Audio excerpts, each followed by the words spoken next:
কিছু ছোটদের উপন্যাস থাকে না যেগুলো পটেনশিয়ালটা বুঝতে বড় হওয়া লাগে বা বড় হওয়ার পর সেগুলোর অর্থ আমাদের কাছে অনেক বড় হয়ে ধরা দেয়। আজকে এমন একটা উপন্যাস নিয়ে কথা বলবো যেটা আমি সম্প্রতি পড়েছি আমার 27 বছর বয়সে। সেই মেসেজটা, সেই গল্পটা আমার দেখা দরকার ছিল আমার অ্যাডাল্ট আমিকে একটু গুছায় তোলার জন্য। গল্পটা মতি নন্দীর লেখা শিবার ফিরে আসা, দুইটা গল্পের একটা সিরিজ, শিবা এবং শিবার ফিরে আসা। এখন পরে অনেক ভাল লাগছে কারণ তার মাঝে দুটা ইম্পর্ট্যান্ট পয়েন্ট ছিল।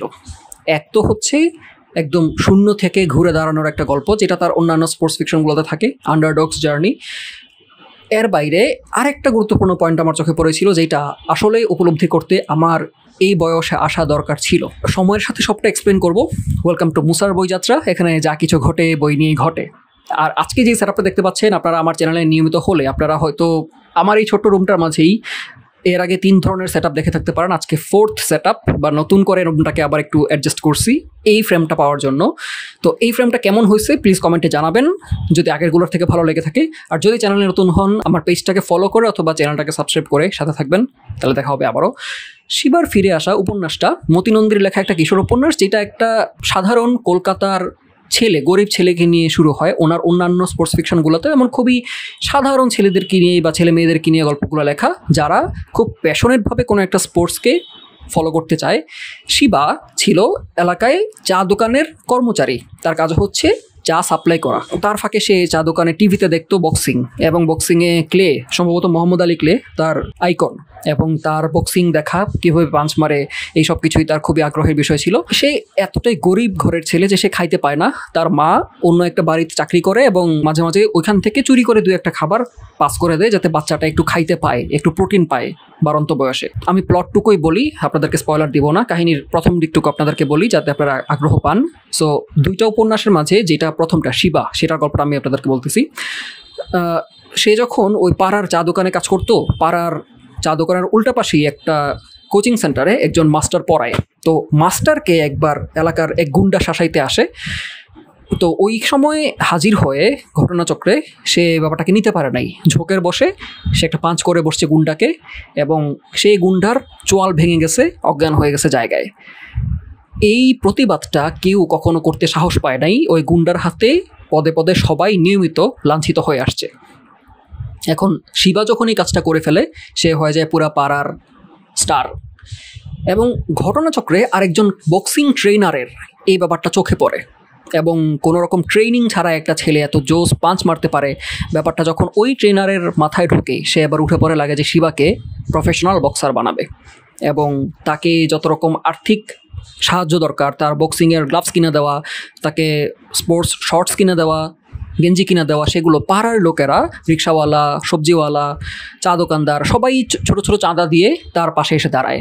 তো খুবই সুন্দর একটা জার্নি না, যে গলির সুপারস্টার, তাকে দাঁড়া করানোর জন্য গলির সব রকম মানুষ এসে সাহায্য করতেছে। এই পর্যন্ত অন্যান্য উপন্যাসগুলোর মতোই খুবই লাইট টোনের ভালো ভালো শান্তি শান্তি একটা ব্যাপার ছিল গল্পটাতে। তারপর থেকে গল্পটা যেখানে আগায় সেইটা ছিল আসল রিয়েলিটি চেক। আমি সেই গল্পেরও একটু আন্দাজ দিব, যেটা কিনা প্রথম শিবা উপন্যাসটার একটু ভেতরের কাহিনী। আপনারা যদি একদম স্পয়লার না চান তাহলে স্ক্রিনে দেখানো এই টাইম স্ট্যাম্পে চলে যাবেন, সেখান থেকে আমি পরের উপন্যাসটা নিয়ে অল্প একটু কথা বলবো বা উল্লেখযোগ্য দিক নিয়ে কথা বলবো। আর এই টাইমটুকুতে আপনাদেরকে শিবা গল্পটা নিয়ে আরেকটু শোনাই, যেটা আমার কাছে শুনলে খারাপ লাগতো না বা স্পয়লার মনে হতো না। সেটা হলো, সে যখন প্রফেশনাল বক্সার হওয়ার জন্য কাজ শুরু করে, তখন আরেকজন স্বার্থভোগী লোক, যে হচ্ছে বক্সিংয়ে টাকা খাটায় বা বাজি ধরে, তার চোখেও শিবা পড়ে যায়।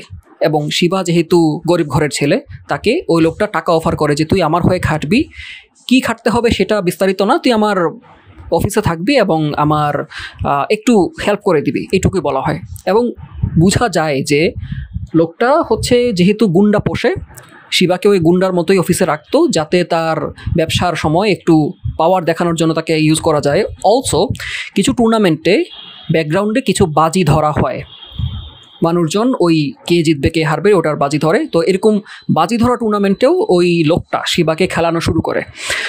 শিবা এই ব্যাপারটা বুঝতে পারে নাই, এবং যেহেতু সে অভাবী ছিল, ওই যে একটু টাকা পয়সা পাচ্ছে, খেতে পাচ্ছে, এটাই তার কাছে বেশ জীবনমানের উন্নয়ন ছিল তার কাছে। সো সে ওটা কন্টিনিউ করে যায় এবং মানুষ তাকে কী চোখে দেখতেছে সেটা সে খুব একটা লক্ষ্য করতে পারে না, because he had no other choices.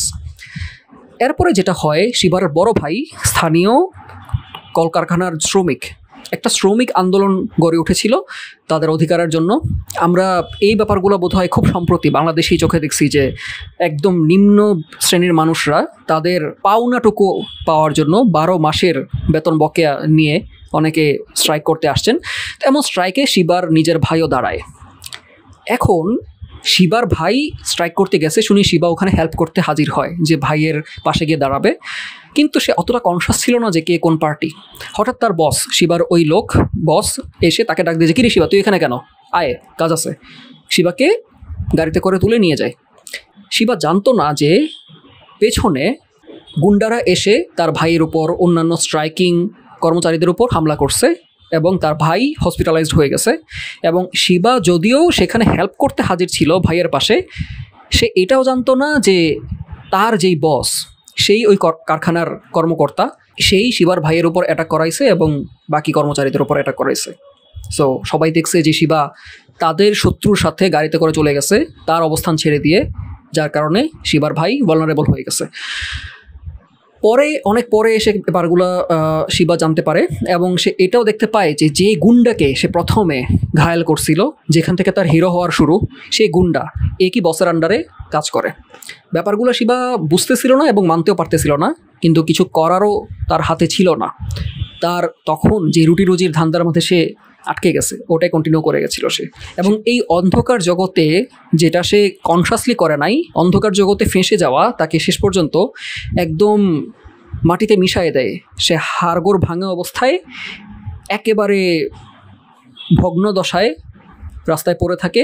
তার ফ্যামিলি তাকে তুলে আনে, শুশ্রূষা করে বাঁচায় তোলে কোনো রকমে, এবং সেখান থেকেই পরের গল্প শিবার ফিরে আসা বইটা শুরু। আমি ওই বইটা নিয়েই মূলত কথা বলবো, কারণ দুইটা গল্প মিলায়ে আমার কাছে যেই ব্যাপারগুলো চোখে পড়ছে অ্যাজ অ্যান অ্যাডাল্ট, সেইগুলো নিয়ে আমি আজকে উল্লেখ করতে চাই। সো সেকেন্ড বইটা শিবার ফিরে আসা, হ্যাঁ আপনারা এখন যারা টাইম স্ট্যাম্প জাপ করছেন তারা এখান থেকে আমার সাথে আছেন। আমি দ্বিতীয় বইটার কাহিনী নিয়ে বিস্তারিত বলবো না, কিন্তু যেই বিষয়গুলো নিয়ে বলবো সেটা হচ্ছে দ্বিতীয় বইটা অ্যাকচুয়ালি তার ফিরে আসার জার্নি, তার আবার উঠে দাঁড়ানোর জার্নি। এবং আপনারা জানেন যেহেতু সে বক্সার, আলটিমেটলি সে গল্পে যেমন হয় বক্সিং টুর্নামেন্টে পার্টিসিপেট করবে এবং ভালো ভালো কিছু একটা হতে পারে। একটা আন্ডারডগস জার্নি কেমন হয়, একদম নিচু লেভেল থেকে ধীরে ধীরে উঠে আসা, অথবা মাঝে একবার সমূলে ভেঙে পড়ার পরে আবার ঘুরে দাঁড়ানোর জার্নিটা, এটা বেশ চমৎকার ছিল শিবার ফিরে আসাতে, যেগুলো পড়তে একটু ভালো লাগে, মোটিভেটেড ফিল হয়। এখানে যেটা উল্লেখযোগ্য ছিল যে একটা মানুষের নিজের যেই ব্যাপারগুলো করতে ভাল লাগে এটা বোঝার দরকার আছে। আমরা শিবা গল্পে প্রথমে যেমন দেখছিলাম যে একটা অসহায় মানুষের পাশে দাঁড়াতে গিয়ে শিবা প্রথম নিজেকে খুঁজে পায় যে আমি বক্সার। সেকেন্ড বইয়ের শুরুতে আরেকবার এরকম একটা ব্যাপার ঘটে, কিছু অসহায় মানুষের পাশে শিবা দাঁড়ায় এবং তখন বুঝতে পারে যে দেখ ভাই, বক্সিং ছাড়া আমার চলবে না। ততদিনে তো শিবা বক্সিং থেকে সরে পড়ছে, তার পুরো বডি ভেঙে গেছে এবং সে যে বেঁচে আছে এটা একটা মার্ভেল। সে তার বড় ভাইয়ের সাথে একটা খাবারের দোকানে কাজ করে, সে খাবার ডেলিভারি দেয়, এইটাই তার কাজ। চিন্তা করেন, ন্যাশনাল লেভেলের বক্সার এখন খাবার ডেলিভারি বয় হিসেবে কাজ করতেছে এবং সে সেটা মেনেও নিছে, রুটি রোজগার হচ্ছে। ওই জায়গাটা থেকে সে যখন আবার বুঝতে পারে যে দেখ আমার বক্সিং না করলে হচ্ছে না, আমি boxer, that's my life. So ওই যে স্টেবল জায়গাটা, সে তার ফ্যামিলিকে হেল্প করতেছে, কাজ করে, সে একটু কামাইও করতেছে দাদার শপে, সেগুলো ছেড়ে দিয়ে সে আবার ফেরত আসতে চায় তার বক্সিং লাইফে। এবং তার যেই মাস্টার ছিল বৃদ্ধ গোমেজ, যে নিজেও এখন ক্যারিয়ার ছেড়ে দিছে, তাকে গিয়ে পার্সিউ করে যে দেখেন আমার একটা কামব্যাক লাগবে, আমার সাথে আপনিও কামব্যাক করবেন, ট্রেনার অ্যান্ড ট্রেনি আমরা একসাথে জিতে দেখাবো। গল্পের শেষ পর্যন্ত এখানে যায়, কিন্তু এই পয়েন্টটা আমার খুবই ভালো লাগছে যে সে নিজেকে খুঁজে পাওয়ায় আরেকবার, সে মানুষের পাশে এসে দাঁড়ায় এবং সে একজন বক্সার।